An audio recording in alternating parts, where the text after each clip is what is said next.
Allez, bonjour à tous. J'ai l'immense honneur d'ouvrir cette conférence sur le handicap. Gaëtan Galli, co-animateur de la Commission nationale technique pédagogique du SUAP et du secourisme. Patrick Chavada qui est présent, donc on co-anime, forcément on est deux, qui est présent dans la salle ici.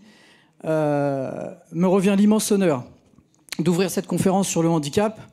Je tiens dans un premier temps, puisqu'il y a deux choses que je voudrais dire, c'est féliciter le travail exemplaire qu'a eu le sous-groupe handicap au sein de la fédération, avec la sortie des guides. Et je tiens réellement à vous féliciter du travail vraiment exemplaire que vous avez fait. Donc merci encore pour votre investissement. Il y a encore beaucoup de travail à faire. Au sein de la fédération, on a déjà des objectifs 2024. Ça, c'est une certitude. Et le deuxième point, c'est les personnes qui sont devant, que vous n'entendez pas forcément, mais ils sont en train de nous entendre à travers l'interprète. Et je tiens à vous féliciter d'être présents déjà. On vous remercie. Et surtout, il y a le partenariat qui a été fait entre la FNSF. Voilà, merci. Le partenariat qui a été fait entre la FNSF et la FNSPF.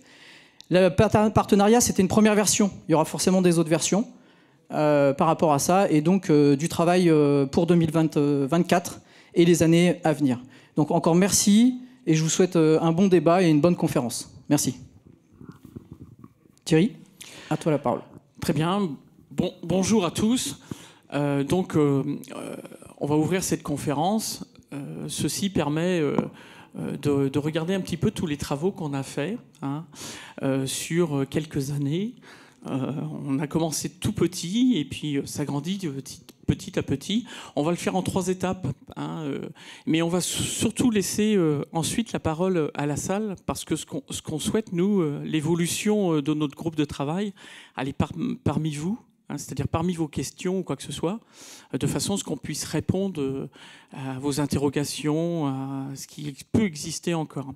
Donc dans un premier temps, je vais moi-même animer la première séquence qui va être tout simplement de voir où on en est, comment ça a démarré, de façon à ce que vous voyez bien dans les unions départementales comment on va venir dessus, vous accompagner et ainsi de suite. Puis dans un deuxième temps, je vais laisser la parole à mon collègue Stéphane Edrocard, qui est ici, qui va vous présenter spécifiquement tout ce qui est le secourisme enseigné pour les sourds. Voilà. Et quel est le plan de déploiement qui se fait dans les unions départementales qui grandit de jour en jour. Donc il va présenter ça. Et puis ensuite, ça va être... donc Stéphane est de l'UDSP 33, je m'excuse. Et puis moi, Thierry Gautreau, je suis de l'USP 44. Et puis après, on aura Julien Besançon, de l'UDSP 33. 13, ah oui, excuse-moi. J'ai mis 33 en plus. C'est 13. Julien, lui, il a fait une expérimentation pour former des personnes en tant que formateurs sur les personnes handicapées, qui deviennent formateurs de secourisme. Une expérimentation qui s'est faite dans son département du 13.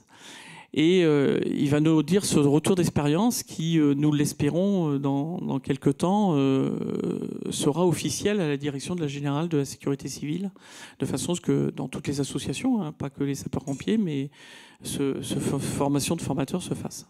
Voilà. Donc on va revenir tout simplement à la base de ce qui s'est passé.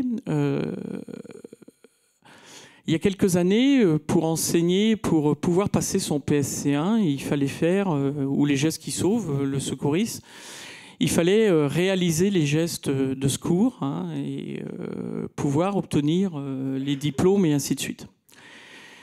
On a eu quelqu'un qui a fait des expérimentations, les associations ont fait des expérimentations avec au début des personnes paraplégiques, tétraplégiques, en disant c'est pas normal qu'on les exclue de l'enseignement du secourisme et comment on peut faire.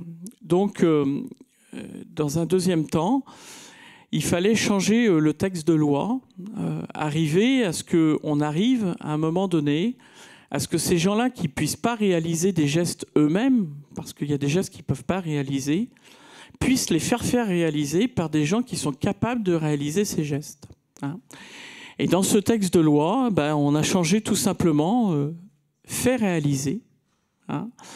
Et l'objectif de la Direction générale de la sécurité civile, c'était pas que pour les personnes à mobilité réduite ou handicapées, c'était aussi pour des personnes qui temporairement ne pouvaient pas se mettre à genoux, personnes âgées, personnes en situation de handicap mais temporaire et ainsi de suite, qui pouvaient donner du secours à tout le monde et faire réaliser les gestes de secourisme par une personne valide qui est capable de réaliser les gestes.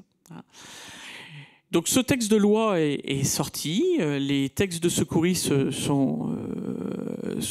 ont été changés. Hein. Le but était quand même de ne pas changer tout. C'est-à-dire qu'en fin de compte, l'objectif, c'était de dire, c'est pas de changer les gestes de secourisme tels qu'ils étaient enseignés ou quoi que ce soit, c'était juste de remplacer par quelqu'un qui pouvait faire les gestes à la place. Et c'était notre vœu important, c'était pas de ressortir des référentiels nationaux différents des référentiels qu'on avait. Hein. Donc ça c'est resté, hein, tout simplement.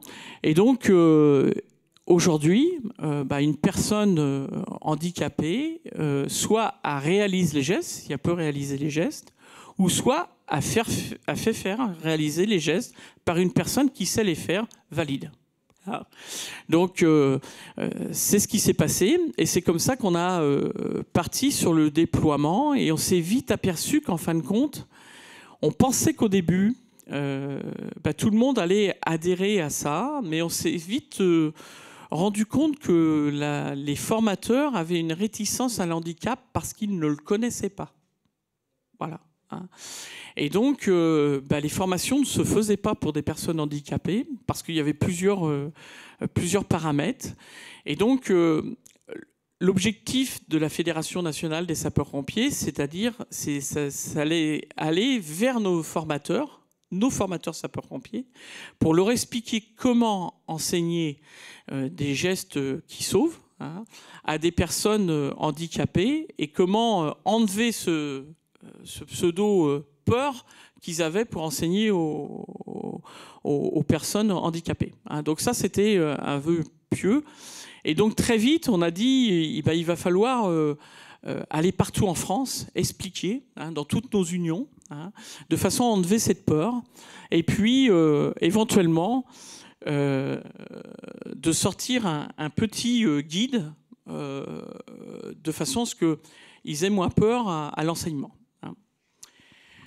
Donc l'objectif de la fédération, comme je vous le disais, c'est d'apporter des modalités pratiques, des mises en œuvre afin d'uniformiser sur le territoire de la formation de PSC1 aux personnes en situation de handicap et permettre aux formateurs de mieux appréhender ce public. Voilà. Donc c'est là qu'est parti le premier guide. Et le premier guide qui est parti, c'est le guide des personnes à mobilité réduite, paraplégiques, tétraplégiques, qui a été fait dans un premier temps avec le CHU de Nantes, hein, avec le professeur Perrin Verbe et un professeur en retraite qui était le professeur Maté, et puis des personnes handicapées qui nous ont guidés, hein, de façon à voir, et puis des formateurs sapeurs-pompiers, de façon à ce qu'on puisse voir quelles étaient les choses qui pouvaient être bloquantes. Le seul petit truc, c'était des recommandations, c'est-à-dire on n'obligeait pas aux formateurs de le faire, hein, mais on recommandait dessus. On ne voulait pas passer par quelque chose de normé au niveau de la Direction générale de la sécurité civile parce que ça allait être très, très compliqué et on n'allait pas déployer. Donc c'est pour ça qu'on a fait des petits guides de recommandations. Le guide, il devait être simple, c'est des modalités pratiques avant la formation, pendant la formation et après la formation. D'accord ? Donc, tout ce qui est écrit dans ces guides, c'est pour aider le formateur, puisqu'on n'allait pas l'aider au niveau pédagogie, parce qu'il connaît la pédagogie, mais on l'aidait un petit peu. Mais c'est surtout des organisations pratiques, comment faire avec des personnes handicapées en fauteuil roulant, de façon à ce qu'ils puissent venir vers nous, ouvrir une caserne. Et l'objectif, c'était que dans les centres de secours, une seule personne pouvant taper à une porte d'un centre de secours puisse se former en secouriste, normalement comme les autres, sans faire de différence. Hein. Donc ça, c'était l'objectif premier qui s'est fait. Et donc, comme je le disais, des modalités avant, pendant et après la formation. Et très vite, les professeurs de médecine qui nous ont aidés nous ont dit mais vos sapeurs-pompiers ne connaissent pas du tout l'handicap. Et c'est vrai, hein, même moi, j'étais pas au niveau. Et donc, à la fin de ces guides, ils ont vite sorti toutes les problèmes que pouvaient avoir. Alors là, on parle des PMR et des paraplégiques parce que c'est le premier guide qui s'est fait. Tous les problèmes qu'ils pouvaient avoir en formation avec ces gens-là, des pathologies, des problèmes urinaires, des problèmes qu'ils allaient souvent aux toilettes, qu'ils avaient souvent soif, ainsi de suite. De façon à ce que le formateur, il n'ait pas peur de ce handicap et puis que ça ne fait pas un frein à la formation. Donc il y a toutes des recommandations, tout ce qu'il peut trouver sur les personnes à mobilité réduite. Et puis très vite, on a sorti le premier guide. Et puis très vite, on s'est aperçu qu'en fin de compte, il n'y avait pas que les PMR et les paraplégiques. Il y avait beaucoup d'handicaps. Hein. Et très vite après est sorti, alors je me trompe pas les gars, l'handicap auditif, hein, c'est-à-dire le guide pour les sourds, hein, fait par Stéphane. On a monté un petit groupe national avec la commission SWAP et on a cherché des experts partout en France, dans les unions, qui pouvaient nous aider pour constituer ces guides, toujours en ayant l'esprit que ça soit simple, de façon à ce que pour le formateur, ça ne soit pas un frein à la formation. Donc le guide des personnes sourdes est sorti. Ensuite, avec Julien, on a sorti le guide handi visuel, hein, pour les personnes aveugles. Et puis après, avec Jennifer Coiffard, qui était spécialiste dedans, on a sorti le guide handicap psychique pour les troubles mentaux, affections émotionnelles. Et ça, je dirais, je remercie le groupe et puis le groupe SWAP parce qu'en l'espace d'1 an et demi, 2 ans, on a sorti tous ces guides, voilà, qui sont à disposition des formateurs. Alors, je sais parce qu'on m'appelle souvent au téléphone, où les trouve-t-on? Alors, on ne les trouve pas à la boutique, parce que le but, c'était pas de les vendre. Hein. C'est justement qu'on ouvre à su. Et donc, ils se trouvent dans les espaces des unions. Hein, c'est-à-dire que quand vous allez sur le site de la Fédé, vous avez un espace d'union avec le code que vous connaissez de vos présidents d'union. Hein. Et puis, il peut vous le donner. Autrement, si vous ne le donne pas, vous lui demandez de vous les télécharger. Hein. Et puis, vous allez sur l'espace des unions et vous allez sur Secouris et SST. Quand vous cliquez sur Secouris SST, vous allez retrouver ces 4 guides. Hein. Alors, il y en a beaucoup plus de guides, hein, parce qu'après, vous avez vu, il y a des guides qui sont faits pour les pénitenciers et ainsi de suite. Mais pour ce qui nous concerne, pour l'handicap, les 4 guides se retrouvent là, ils sont téléchargeables. Il n'y a pas de... Voilà, vous pouvez les donner à tout le monde. Voilà, on les donne à la Croix-Rouge, on les donne à la DPC. Voilà, tant mieux. Hein, le but, c'est que le maximum de personnes handicapées, on ne les exclut pas. Et puis, dessus. Voilà. Et puis après, ils sont en version 1. Bientôt, ils seront en version 2, parce que ça évolue. Hein, et puis, on a vos retours au niveau des unions, de façon à ce qu'on puisse les faire vivre. Hein, voilà. Quelques exemples dans ces guides. Ce qui était important, c'était déjà l'inscription des personnes, je prends les personnes handicapées, comment ils pouvaient s'inscrire dans les unions. Hein. Alors en même temps, on a eu la norme Calliope, hein, qui est arrivée. Alors oui, tout le monde me fait oui, elle est arrivée, la norme Calliope. Et dans la norme Calliope, il y a une grosse partie sur le handicap, et vous le savez, hein, parce que quand ils passent vous contrôler en surveillance ou quoi que ce soit, c'est quand même quelque chose, si vous développez les formations handicapées, qui vont regarder un petit peu plus de près. Hein. Et le but, c'est l'inscription était importante pour nous, c'est-à-dire que la personne ne pouvait pas s'inscrire à une assistante en disant « je veux m'inscrire à un cours de secourisme, je suis tétraplégique, on y va hein. ». On a recommandé aux unions, celles qui pouvaient, c'est-à-dire qu'à chaque fois qu'ils s'inscrivent en secourisme, il soit averti et qu'il y a quelqu'un dans votre union qui est un petit peu spécialisé, hein, en gros, sur l'handicap, qui va prendre contact avec la personne handicapée pour voir son niveau d'handicap, pour voir ses problèmes, pour qu'on puisse l'accueillir dans des meilleures conditions. Pourquoi? Parce que les premières formations qu'on a faites, si on avait un tétraplégique et puis il y avait 4 marches à monter, ben voilà quoi, on l'avait fait venir pour rien. Donc déjà dessus, et puis après, il a fallu aussi, c'était un gros travail des unions, dire dans quel bâtiment je peux faire des formations pour les personnes handicapées. Parce que les centres de secours ne sont pas tous équipés. D'accord? Donc, ça a été déjà de regarder avec vos groupements bâtimentaires, savoir que les normes handicapées, s'ils sont accessibles ou quoi que ce soit, même dans des petits centres, hein, mais c'était pas non plus de monter des usines à gaz, parce qu'une personne handicapée qui vient avec sa voiture, on peut très bien matérialiser avec des plots pour qu'elle puisse se garer. Hein, c'était l'accompagner de façon à ce qu'elle puisse se former. Et quand je faisais le tour des unions, c'était surtout, on ne ferme pas la porte. On essaye de trouver une solution pour qu'elle puisse se former en secourisme. Super, une personne handicapée veut se former, et puis on lui dit, bah non, il y a toujours un truc qui ne va pas. Non, on essaye au maximum qu'elle puisse accéder à la formation de secouriste, et chose qui se fait très très bien. J'ai aucune union en France qui refuse une personne handicapée. Moi, j'ai pas de retour. Hein. Peut-être que vous allez me dire le contraire dans la salle, de façon à ce que voilà. Et le but, c'était de regarder que toutes les unions soient au moins capables de faire de la formation pour les personnes handicapées. Alors, on va voir, il y a plusieurs niveaux, hein, mais c'était important pour nous parce que s'il y avait une union en France qui pouvait pas le faire, ça veut dire que on avait loupé un petit peu le truc. Donc, ça a été beaucoup d'accompagnement, on accompagne encore, c'est des coups de fil, c'est des coups de téléphone, c'est se déplacer, on se déplace, de façon à ce qu'on puisse amener nos unions à vraiment ouvrir les portes aux personnes handicapées.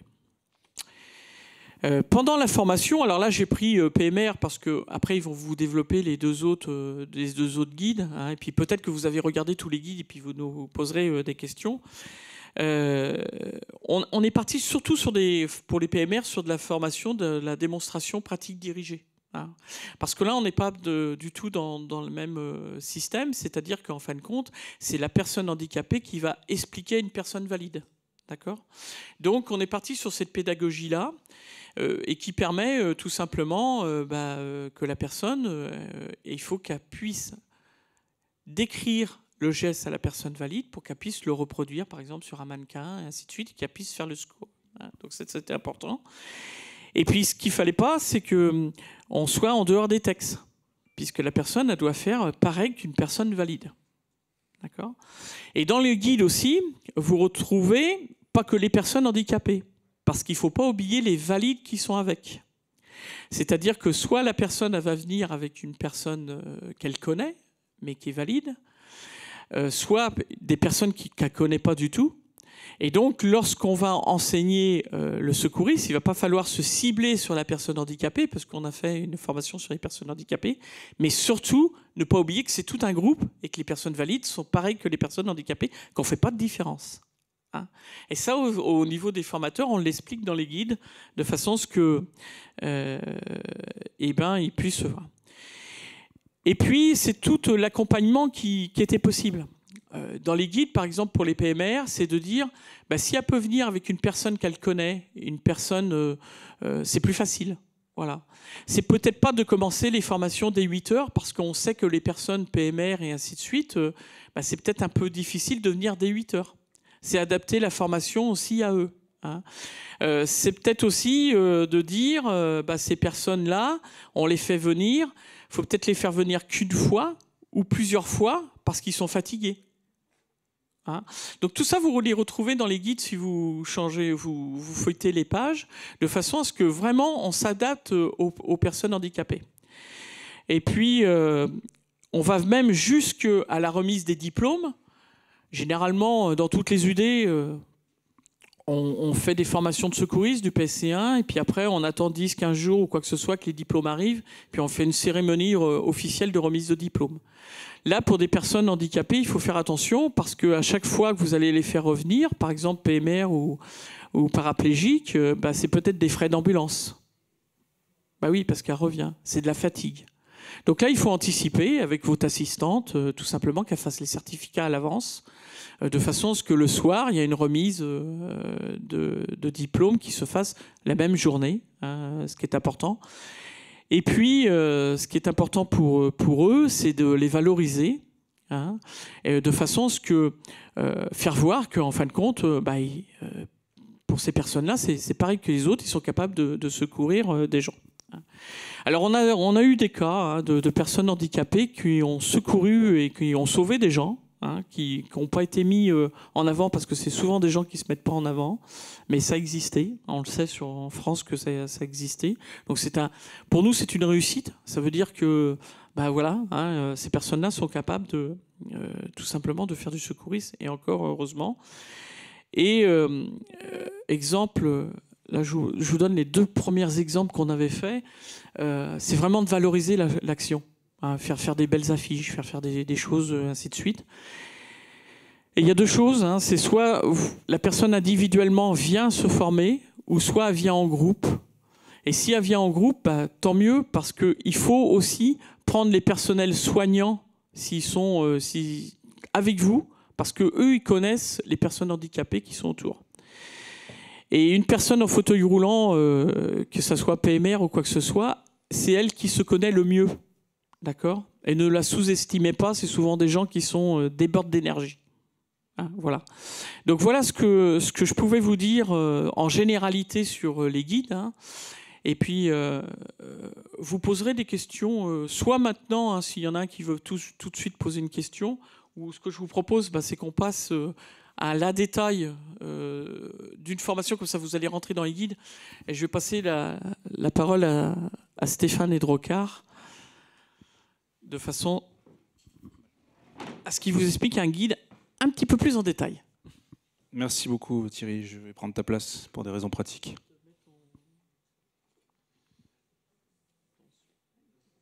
Plein écran si tu peux. CTRL L. L. Yes. Donc bonjour à tous, Stéphane Edrocard, pompier en Gironde. Je vais vous parler du secourisme accessible aux sourds. On va poser tout de suite les bases des termes qui sont importants. Je ne vais pas vous parler de handicap, je vais vous parler d'accessibilité. Les sourds sont des citoyens qui rencontrent dans la vie de tous les jours de multiples situations de handicap, dans l'emploi, dans l'éducation, dans la justice, dans la santé, dans la citoyenneté. Nous sommes, pour cette partie, la citoyenneté, en tout cas, nous prétendons être les sapeurs-pompiers de tous les Français. La réalité, c'est que, concernant la formation grand public au secourisme, pour laquelle je vous rappelle qu'au jour d'aujourd'hui, moins de 3 Français sur 10 connaissent les gestes qui sauvent, nous devons rendre nos parcours de formation accessibles à tous les citoyens. C'est donc à nous d'adapter nos supports, nos pédagogies, nos méthodes, nos pratiques, pour que tous les citoyens puissent avoir accès à la même qualité de contenu, au même prix et dans les mêmes conditions. Un petit point sur les sourds. 4 millions et quelques de sourds, ça inclut les sourds légers, les sourds moyens, tous les sourds qui ont des appareils auditifs, qui ont un reste auditif, qui entendent un petit peu, les sourds profonds, les sourds qui n'entendent plus.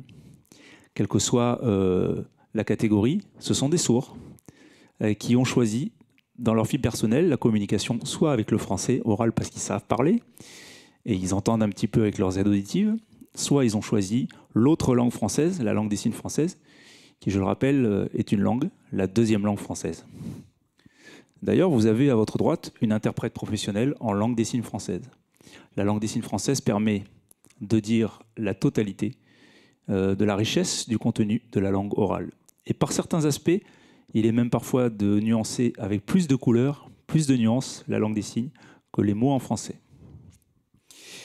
Parmi ces sourds français, environ, les chiffres évoluent tout le temps, il y a environ 360 000 sourds en France, dont la langue naturelle est la langue des signes française. Le français vient après, avec d'ailleurs une maîtrise du français écrit qui est très variable en fonction de la chance, on va dire, pour ne pas dire pire, que les sourds ont eu pendant la période de leur scolarité, d'accessibilité à l'apprentissage du français. Sachant que vous connaissez notre système éducatif français, il y a moins de 10 classes bilingues en France pour les sourds, ce qui veut dire que pour avoir un sourd qui arrive à la fin d'un parcours scolaire niveau lycée, l'accessibilité a été extrêmement partielle. Et donc, la maîtrise du français écrit est très variable en fonction des moyens qui ont été donnés aux sourds de l'apprendre, ce qui donne des résultats extrêmement variables. À ce sujet, la langue des signes française ayant été choisie par ces sourds comme langue naturelle, c'est leur première langue et c'est la langue avec laquelle ils s'expriment tous les jours. Moins de 3 Français sur 10 certifiés en secourisme en France. Chez les sourds, vous imaginez bien que c'est beaucoup moins. L'égalité des droits et des chances est totalement piétinée dans ce domaine précis. Et très peu de sourds aujourd'hui connaissent les gestes qui sauvent parce que l'enseignement des gestes qui sauvent ne leur est pas accessible. D'ailleurs, dans les différentes associations agréées de sécurité civile qui dépensent des formations au secourisme, vous avez pour la totalité de la France et de l'outre-mer 3 formateurs sourds en France. Ce sont des sourds qui se sont engagés dans les associations comme la Croix-Rouge, qui ont d'abord été secouristes à la Croix-Rouge en équipe et qui ensuite sont allés vers un format avec une formation de formateurs pour être diplômant formateur et qui enseignent au bénéfice des sourds directement en langue des signes française le secourisme. Il y en a 3 en France. Avant le projet sapeur-pompier. La réalité de nos unions départementales, c'est qu'aujourd'hui, quand vous proposez à un citoyen, par exemple un PSC1, le prix moyen est d'environ 60 €. Quand vous engagez les interprètes professionnels, comme la dame que vous voyez à votre droite, qui travaillent toujours par 2, c'est un métier extrêmement fatigant. Il faut passer d'une langue à l'autre quasiment à la vitesse réelle. Voilà pourquoi régulièrement vous les voyez switcher. Il y en a une qui va se reposer et l'autre qui prend le relais. C'est exactement la même chose à la télévision pour les grandes émissions. Ça a un coût. Ces gens-là sont des professionnels. Il faut les payer. Et il était hors de question de répercuter sur le prix des stagiaires l'engagement des interprètes professionnels. Certaines associations de sourds nous ont dit « vous allez vers quelque chose qui est clairement discriminant. Je suis sourd français. Pourquoi est-ce que je vais payer mon PSC1 120 € alors que la session d'avant pour les entendants était à 60 €? C'est la double peine. Il était donc totalement exclu d'imaginer d'augmenter le prix du PSC1 pour couvrir les frais des interprètes professionnels qui, eux, appliquent bien leur grille de tarifs habituelle. C'est vrai que de façon ponctuelle, il y a des mutuelles, il y a toujours qui soutiennent comme ça pour des journées un petit peu promotionnelles l'engagement des interprètes professionnels et qui vont sortir les 1 000 € qui sont nécessaires par mécénat, voilà, moyennant une petite affiche, une visibilité de leur participation. De façon ponctuelle, il était arrivé que des interprètes soient financés par des groupes extérieurs, publicité, pour valoriser. La problématique, c'est que le projet pompier prévoit un développement national et massif de l'enseignement du secourisme aux citoyens et qui exclut donc ces opérations qui sont extrêmement ponctuelles, sporadiques. Faute à la crise Covid, les affiches sont de 2020. En 2021, à la Maison des sapeurs-pompiers de France, le président Grégory Allione rencontre le président Vincent Cotineau, qui est ici au premier rang, président de la Fédération des sourds de France, et rédige ensemble une convention de partenariat qui prévoit des actions, notamment en secourisme, mais pas que, mais on va parler essentiellement du secourisme ici, qui prévoit justement de régler cette situation et de trouver des solutions alternatives pour rétablir l'égalité des droits des citoyens sourds à bénéficier des formations de secourisme par les sapeurs-pompiers de façon totalement adaptée et au même prix que les entendants. L'idée est alors de chercher dans les départements qui sont les sapeurs-pompiers qui pratiquent la langue des signes.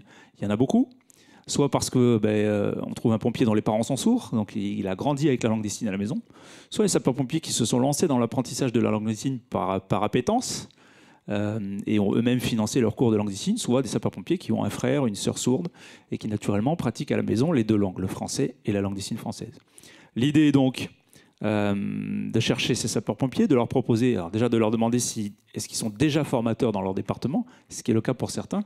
Si ce n'est pas le cas, est-ce que l'union départementale veut bien régler cette situation et envoyer le sapeur-pompier signant, donc pratiquant la langue des signes, dans une formation de formateur pour pouvoir être mis à disposition de l'union départementale et animer des formations gestes qui sauvent et PSC1 en langue des signes. De ce fait, L'interprète professionnel est donc non sollicité. Le formateur est directement le sapeur-pompier signant. Et la prise directe avec les stagiaires sourds est totale.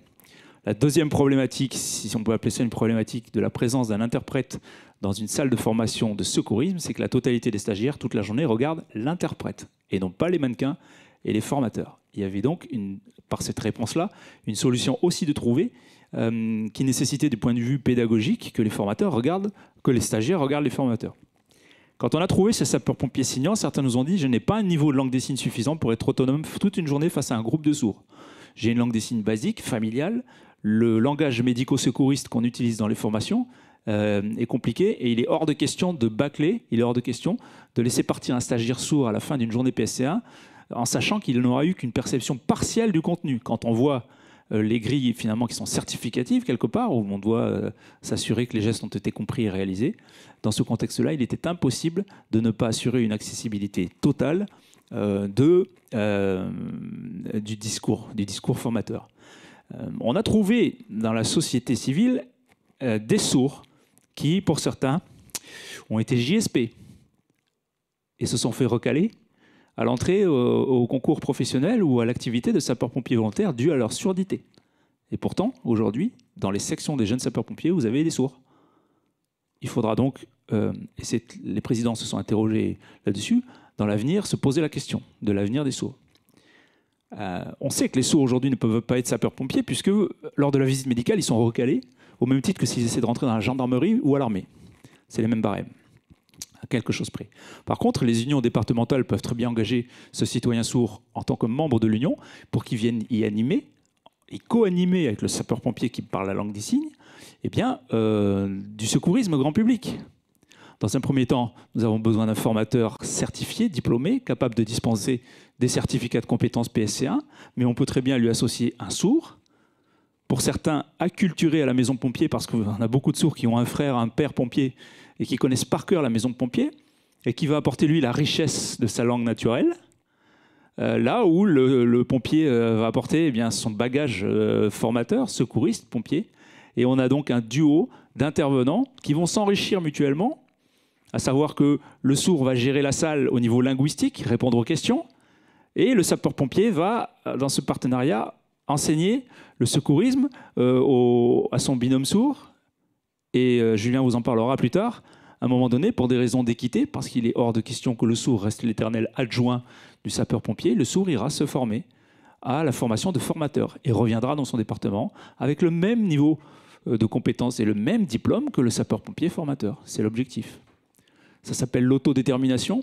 Nous ne sommes pas là pour faire des cadeaux aux sourds, nous sommes là pour aller chercher chez les sourds ce qu'il y a de ressources en eux pour les mettre à profit de notre maison dans un total esprit d'équité et de partenariat où les compétences sont absolument partagées.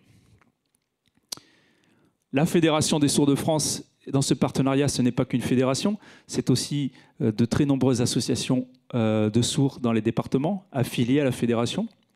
Les sourds ont une habitude associative, un héritage associatif considérable, bien plus que chez les entendants. Les sourds se fédèrent autour de clubs de sport, de culture, de loisirs, de politique. Les sourds sont très communautaires.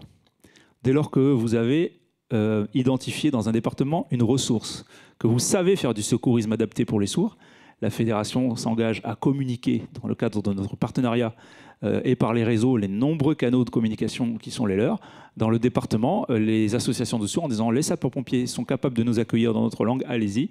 Et vous allez voir arriver dans vos unions départementales de nombreux candidats à la formation au secourisme qui ont été informés par la communauté elle-même, puisque ce sont des gens qui, en l'absence d'accessibilité dans tellement de domaines dans la vie d'aujourd'hui, se sont mobilisés par eux-mêmes pour créer eux-mêmes les conditions d'une société accessible. Et donc, ils sont extrêmement dynamiques, et notamment sur les réseaux sociaux avec les outils modernes. La pédagogie, le matériel adapté, dans un tout premier temps, nous avons essayé de réinventer. On s'est lamentablement planté. On a vite compris qu'on n'était pas bon. Les sourds, avec un grand sourire, président en tête, nous a dit arrêtez de penser à notre place. Ne faites pas les choses sans nous, surtout quand elles nous concernent. Si vous voulez réussir dans le partenariat avec nous, collaborez, participons échangeons et montrez-nous quelles sont vos problématiques. Les solutions, on les a depuis des centaines d'années. On lui a dit, Président, le défibrillateur est une machine qui parle. Si le sourd secouriste garde les mains sur la victime au moment où le décompte se fait, sur les défibrillateurs automatiques, l'électricité passera aussi par le secouriste et mettra en danger le secouriste. On n'a pas la solution. Il aura fallu moins de 10 secondes pour la trouver. Tous les sourds ont sorti leur téléphone, ont ouvert leur application de transcription instantanée, la même qu'ils utilisent quand ils vont acheter un carnet de tickets de bus, quand ils vont chercher du pain, quand ils vont à la CAF, à Pôle emploi, au cinéma, à l'hôpital, au commissariat. Ils l'ont posé à côté du défibrillateur et la totalité du discours du défibrillateur s'est affichée en temps réel sur le téléphone. En dehors du fait qu'on s'est couvert de ridicule, nous, avec nos techniques interminables, les sourds ont trouvé la solution instantanément. La musique, Staying Alive, ou les musiques qui sont associées à l'entraînement du massage cardiaque, pour la cadence, les sourds n'entendent pas la musique. Il n'était pas concevable de mettre des haut-parleurs géants dans les salles pour leur faire percevoir les vibrations, ce qu'ils ont l'habitude de faire par ailleurs quand ils sortent pour écouter de la musique, et dans les concerts et dans les soirées, où ils prennent autant de plaisir que nous, sinon plus. Du matériel vibrant est accroché aux poches du stagiaire sourd, qui perçoit les vibrations et la cadence réglées par un pauvre métronome à 10 balles trouvé chez Boulanger. Et le sourd peut s'entraîner à la cadence du massage cardiaque sur les adultes et sur les enfants par le biais de cette petite pince qui vibre très très fort et qui lui donne la cadence. Le 114 est enseigné à la place du 112, puisque les sourds sont totalement autonomes pour l'appel des secours par le biais de la plateforme 114, qui maintenant est en conversation totale en visioconférence. Les diaporamas sont adaptés, la langue des signes est présente sur les vidéos quand il y en a. Et l'information, les informations à recueillir auprès d'une victime qui se plaint. Le sourd n'étant pas en capacité toujours, mais parfois, il y a des sourds qui parlent et qui décident de le faire et d'autres non.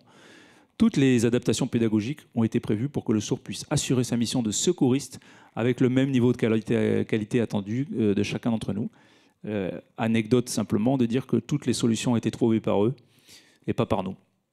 Quand on a identifié cette façon de fonctionner, on l'a gardée jusqu'au bout et aujourd'hui et encore pour les années à venir, nous ne ferons rien à la place des sourds sans les sourds.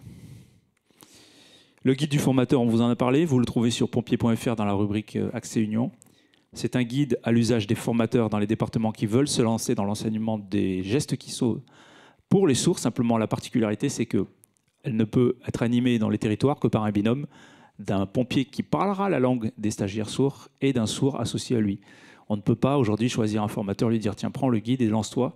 Et la maîtrise de la langue des signes est nécessaire, puisque c'est la langue naturelle de la formation.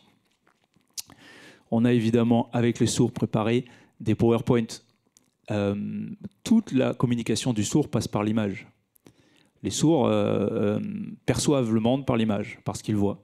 Donc tous les concepts que l'on a l'habitude d'expliquer par des textes doivent être remplacés par des concepts imagés. Et on a trouvé une richesse dans les images que les sourds nous ont proposées pour remplacer les textes, qui va bien au-delà d'ailleurs de l'utilisation avec les sourds et qui s'adapte à énormément de public. Pour la compréhension, vous connaissez tout ce qui est le facile à lire et à comprendre, les pictogrammes, c'est très tendance, on le voit dans tous les établissements publics, dans tous les posters.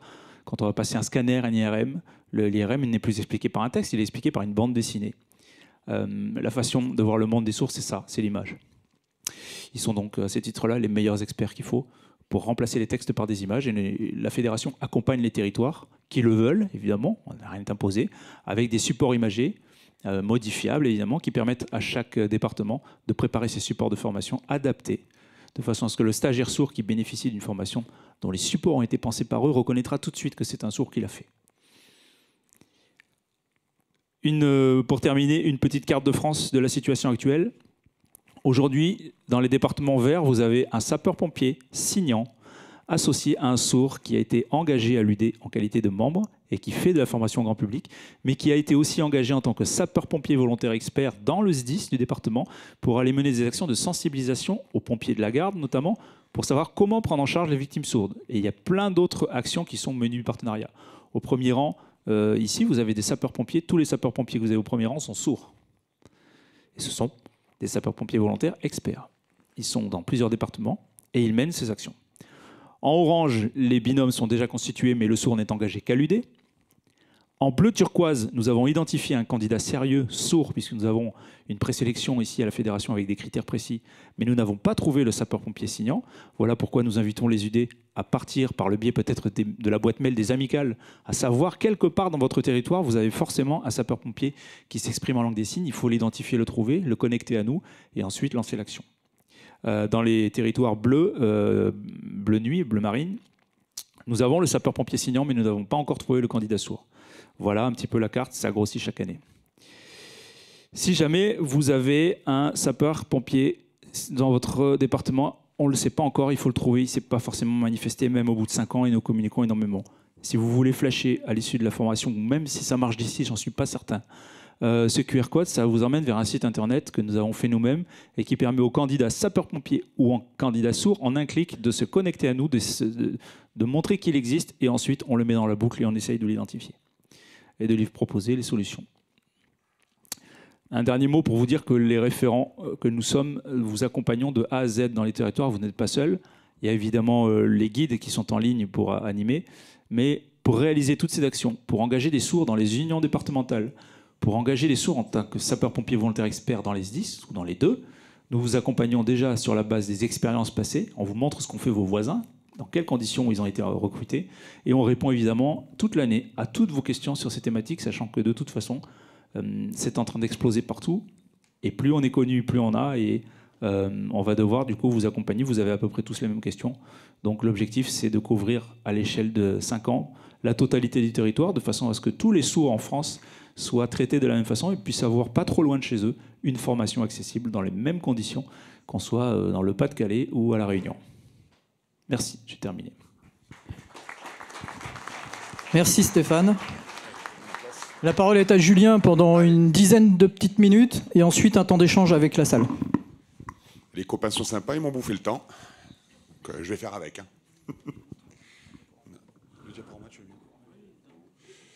Je vais où là, sur le bureau? Non, c'était... Tu me l'as mis où?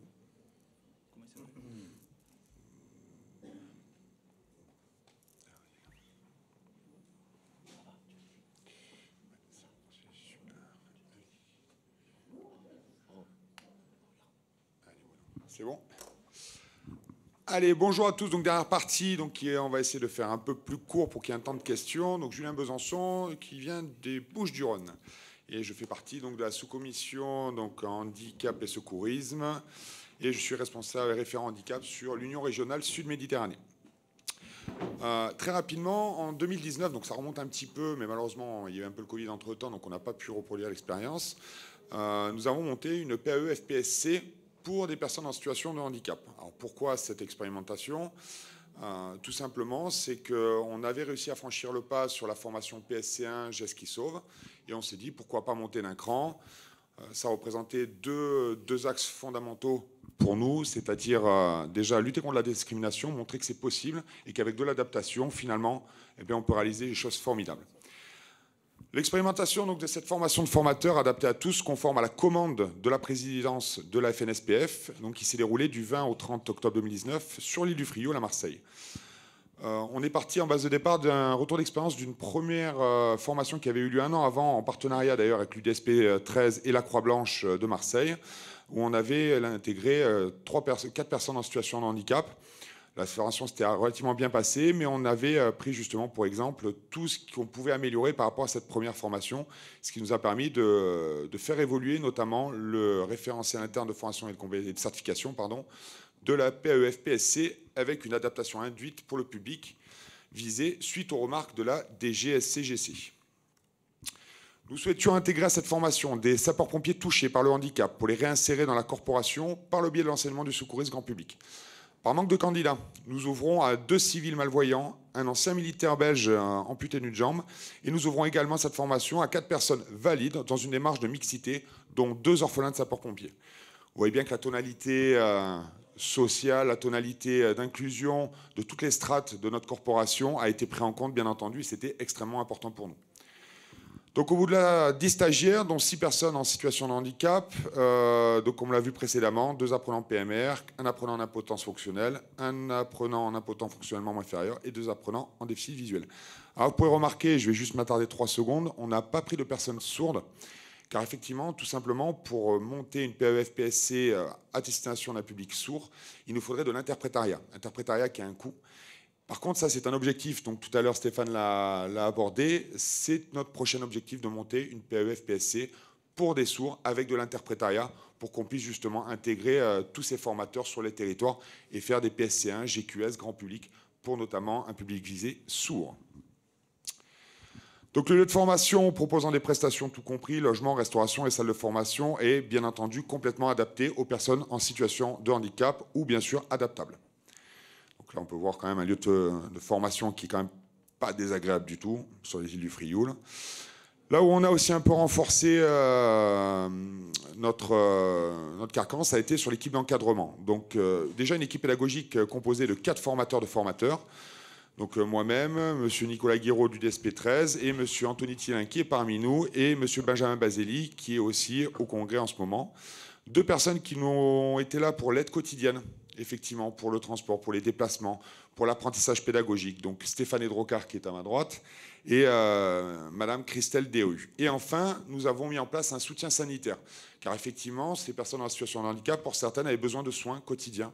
Donc nous avons fait intervenir des infirmiers sapeurs-pompiers ainsi qu'une kinésithérapeute qui était là, H24, avec nous pour les soins du quotidien, mais également en cas de problème, si besoin. Il n'y en a pas eu besoin, c'est tant mieux. Donc voilà l'équipe pédagogique du démarrage. Donc vous voyez quand même une bonne ambiance de travail. Donc les conditions d'organisation, alors qu'est-ce que l'on a fait tout simplement? On s'est adapté à nos apprenants. On s'est adapté déjà sur les horaires. On a pris tout simplement des horaires qui leur étaient propices à l'enseignement et propices à l'apprentissage. On commençait pas très tôt le matin, parce qu'effectivement le matin, certains de nos apprenants avaient des soins obligatoires. On essayait de faire une pause le midi un peu plus accrue parce que effectivement, la matinée étant un peu chargée, il fallait un temps de repos obligatoire. Et on adaptait effectivement les pauses dès qu'elles étaient nécessaires. On était vraiment à l'écoute de nos apprenants, tout simplement. C'est pour ça d'ailleurs qu'on a rajouté un tiers de temps supplémentaire à ce qui est requis dans les différents arrêtés qui régissent la PAE-FPSC. Ce tiers-temps, on ne l'a pas inventé, on ne l'a pas sorti du chapeau, on s'est juste inspiré de ce que fait l'éducation nationale dans ce qu'on appelle le tiers-temps opposable, notamment pour les examens. Ça nous a semblé être le plus judicieux et ça s'est avéré clairement nécessaire lors de cette formation. Les différentes adaptations pédagogiques que l'on a pu avoir, ça a été déjà la prise en compte du fait réalisé. Certains de nos apprenants ne pouvaient pas effectivement réaliser certains gestes. Mais les différents arrêtés, les différentes modifications notamment de la loi, nous a permis de faire réaliser le geste. Et ça a été une véritable prouesse en termes pédagogiques. Je me remets toujours en mémoire Anthony qui est ici, qui apprenait à changer des poumons d'un mannequin, d'accord, à une personne en déficience visuelle.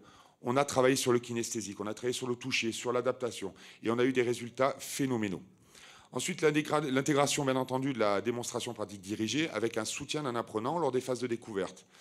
L'impression de tous les documents pour les malvoyants en format A3 et gros caractères. On a adapté et révisé, bien sûr, toutes les fiches de tâches. Et enfin, création d'une fiche de tâches spécifique sur la prise en compte du handicap. Donc on peut voir ici toutes les adaptations d'une personne à mobilité réduite, donc en fauteuil roulant, qui va commencer à apprendre justement le massage cardiaque à un élève qui est ici Benjamin, qui faisait partie de l'encadrement.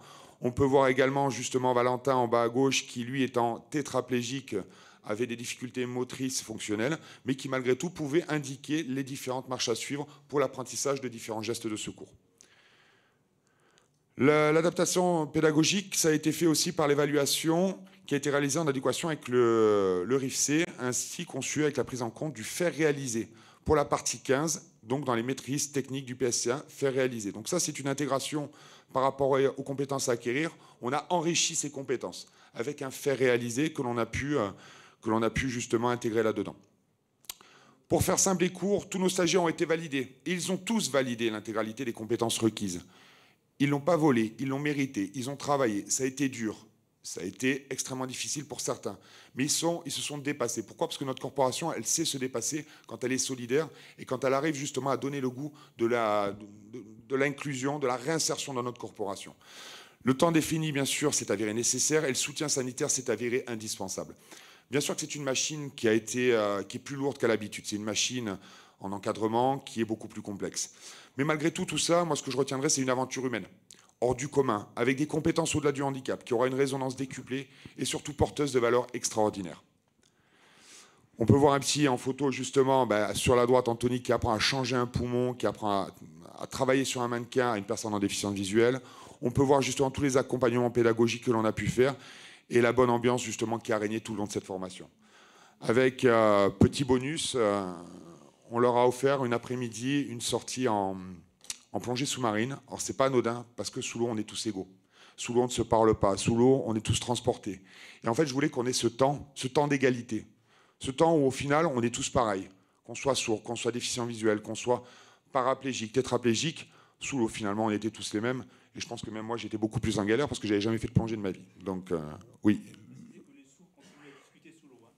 Ah, ça, c'est leur point fort. Nous, on l'a pas. Ça, c'est notre point faible. Et ils ont tout à fait raison. Je te remercie, Stéphane.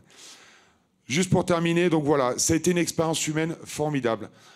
L'année prochaine, je vous l'annonce, on va en remonter une. Ce même type de formation, on avait dû arrêter pendant 3 ans à cause du Covid parce que c'était extrêmement compliqué vis-à-vis de l'état sanitaire.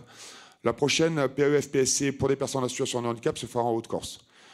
L'année d'après, on va faire la PAE-FPSC pour les sourds. Et on va continuer à former des formateurs parce qu'on pense, et pour en avoir discuté avec la commission, avec la fédération, que c'est aussi une voie à exploiter. C'est une voie qui est porteuse de valeurs, porteuse véritablement d'engagement. Et je vous conseille à tous les formateurs de formateurs, à tous les formateurs d'aller dans cette voie-là. C'est une richesse humaine incomparable.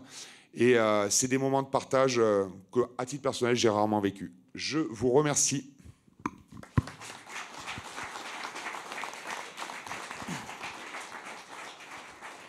Je peux que admirer la prestation qui est parfaite puisque nous sommes dans les temps. Il a rattrapé, oui, effectivement. Merci Julien. Merci pour ces belles photos. Hein, et cette belle preuve humaine, j'aurais tendance à dire.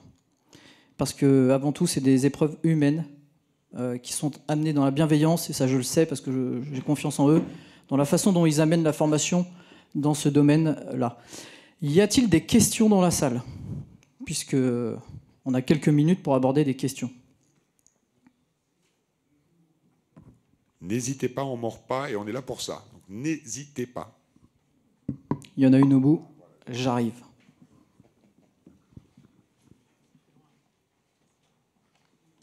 Tiens. Bonsoir à tous, cher Ernest Christian. Je suis pompier de Guadeloupe, au SDIS de Guadeloupe. Je viens avec l'UDSP de Guadeloupe. Je suis formateur PSC1. Donc j'ai déjà été jeter un œil un petit peu sur la plateforme. De ce que j'ai compris, si on veut s'inscrire ou plus ou moins se proposer, en tout cas en tant que formateur, parce que j'ai cru voir sur la petite carte que la Guadeloupe, on n'avait rien pour l'instant. C'était déjà un projet qui me tenait à cœur et plus précisément, on a eu une intervention récemment où la victime était sourde. Et justement, on a soulevé ce point en se demandant si on pouvait avoir des volontaires de chez nous qui auraient voulu suivre justement une formation, parce que c'est vrai que dans notre quotidien, on s'attend toujours à tomber sur une victime lorsqu'on va faire notre bilan auquel on va poser des questions et on aura des réponses. Et là, je veux dire, les sourds restent un public qui peuvent être impactés par un AVP, par un malaise, enfin voilà, ce sont des victimes comme tout un chacun. Et c'est vrai qu'on était un peu embêtés pour pouvoir faire le bilan. Donc, on a réussi plus ou moins à se dépatouiller, mais pour le coup, il y a 2 semaines de ça, on en a discuté et aujourd'hui, paf, on tombe sur la partie formation qui est pour moi mon cœur d'activité. Donc, j'aurais voulu savoir concrètement comment on peut faire pour pouvoir postuler afin de pouvoir avoir notre petit point sur la carte aussi de la Guadeloupe. Très bien. Bon, je vais te répondre. Merci pour cette question. Il y a 2 axes, il y a 2 choses différentes. Tu as parlé des activités associatives avec le secourisme au grand public au bénéfice des sourds de ton territoire, et tu as parlé des difficultés des sapeurs-pompiers à prendre en charge les victimes qui effectivement consomment du soin de la même façon que n'importe quelle victime et qui consomment aussi des soins d'urgence. Nous avons, et je te connecterai avec nos camarades ici, des départements qui ont travaillé sur de très gros projets très aboutis pour aller sensibiliser les sapeurs-pompiers à la prise en charge des victimes sourdes avec des solutions humaines, techniques, matérielles qui s'adapteront aux moyens qui sont en place dans ton département et qui sont justement destinés à tous les sapeurs-pompiers susceptibles d'intervenir sur les victimes sourdes. Donc là, il y a plusieurs programmes qui ont été créés. Ça va du petit programme qui prend peu de temps et qui est local à un programme départemental ou à l'échelle d'un territoire où tous les sapeurs-pompiers peuvent bénéficier de solutions très abouties pour augmenter la compétence des sapeurs-pompiers face aux victimes sourdes. Concernant l'associatif, l'union départementale et surtout la carte, ce n'est pas parce que votre département est en blanc sur la carte que vous n'avez pas la ressource. C'est simplement qu'à l'heure qu'il est, nous ne l'avons pas identifiée. Ça veut dire que vous avez forcément dans votre territoire des sapeurs-pompiers qui s'expriment en langue des signes. Il faut juste aller les chercher par le biais du réseau de mails, peut-être des amicales, en faisant une demande, en envoyant le QR code que vous avez pu prendre en photo. On est à votre disposition pour vous le redonner. Et par contre, vous avez une grosse communauté sourde en Guadeloupe. Les sourds de Guadeloupe sont fédérés en association, sont reliés à la Fédération nationale des sourds de France, qui est totalement disponible pour vous connecter à eux et pour aller justement aller identifier quel est le sourd qui serait susceptible de se rapprocher des sapeurs-pompiers pour bénéficier d'un statut qui lui permet de venir enseigner le secourisme à l'intérieur de la maison pompier. Donc en gros, il n'y a pas de blocage. Sur la carte, c'est blanc aujourd'hui, mais ça peut prendre une couleur demain simplement. Il faut le temps de trouver les ressources, les deux ressources, de les connecter, de se faire accompagner par la fédération pour vous donner toutes les clés de la mise en place de ce dispositif. Et comme tu l'as dit, vous passerez dans une jolie couleur orangée, présence d'un binôme sur votre territoire au bénéfice des sourds de Guadeloupe notamment, qui se connaissent tous et qui sont très connectés. Merci, et je pense qu'on arrive à la fin. Donc 1 minute, c'est parfait. Une question, on peut ? Y a-t-il une question ? Bonjour, je voulais savoir justement sur le temps supplémentaire, vous parliez de 30% en plus, comment vous aviez pu prendre en charge financièrement ces 30% supplémentaires ? Alors, très bonne question. Le financier, comment ça s'est passé ? Je vais être tout à fait honnête, j'ai refusé de surfacturer cette formation. Donc cette formation, en fait, il y a eu 3 points. La première, effectivement, on a maintenu des tarifs de formateur PS1, alors tout compris en logistique, restauration, etc. J'ai réussi à solliciter 12 000 € de mécénat à titre personnel pour financer cette formation et en fait pour faire le complément de formation, ce qui m'a permis d'arriver sur un complément, un PEF-PSC sur 10 jours et justement de pouvoir prendre en compte toutes les adaptations financières. J'en ai pas parlé tout à l'heure, mais par exemple ça a été aussi la mise en place d'un lit médicalisé, ça a été... Et je vais remercier aussi tous les gens qui étaient avec moi parce que tout l'encadrement, tous les personnels soignants sont venus à mes côtés bénévolement. Et c'est ce qui m'a permis de véritablement boucler financièrement cette formation. J'espère que j'ai répondu à votre question. C'était juste aussi pour le PS1, les personnes qui venaient se former au PS1 ? Pour les gens donc, qui vont passer le PS1 qui sont en situation de handicap. Effectivement, moi ça m'est arrivé d'encadrer des PS1 pour des personnes en situation de handicap. On a dépassé le temps. Clairement, on a pris des heures en plus. Je le conseille, alors après c'est chacun fait comme il veut, mais de le prendre un peu sur soi. C'est-à-dire que moi j'ai fait 1 heure ou 2 en plus parce qu'il y avait un besoin véritablement sur un PSC1 ou voire même 1 heure en plus sur un GQS. Moi je pense qu'à un moment donné on a un public où on doit s'adapter et c'est vrai que si on doit faire 1 heure ou 2 en plus, moi je le fais à titre personnel. Après je ne peux que conseiller de le faire. Après chaque union est maître dans son territoire. Et je serais très mal avisé de dire à chaque union ce qu'ils doivent faire. En tout cas, moi, c'est ce que je vous conseille, c'est ce que je fais à titre personnel. Oui, parfait. Pour finir, pour compléter, on est quand même tous dans des unions départementales où on fait du social, d'accord ? On donne aux pupilles, on donne ainsi de suite. Et à un moment ou à un donné, il y a peut-être un coût supplémentaire pour faire du temps supplémentaire et ainsi de suite. Ça, il faut que les présidents d'union, ils se regardent et puis il ne faut pas que ça coûte plus. Voilà. Le rôle des unions. Merci. Donc il est le temps de clôturer. Ils sont à votre écoute pour d'éventuelles questions. Il n'y a aucun souci sur le stand de la fédération. Je clôture très brièvement. Merci à la FNSF d'être venu, d'avoir participé et de participer à ce congrès. Merci au groupe de travail du travail exemplaire que vous faites. Et ça, c'est continuer. Et les objectifs de 2024, il y en a d'autres. Et je tiens à vous remercier de votre présence aussi. C'est important. Et je vous souhaite une bonne fin de congrès. Merci.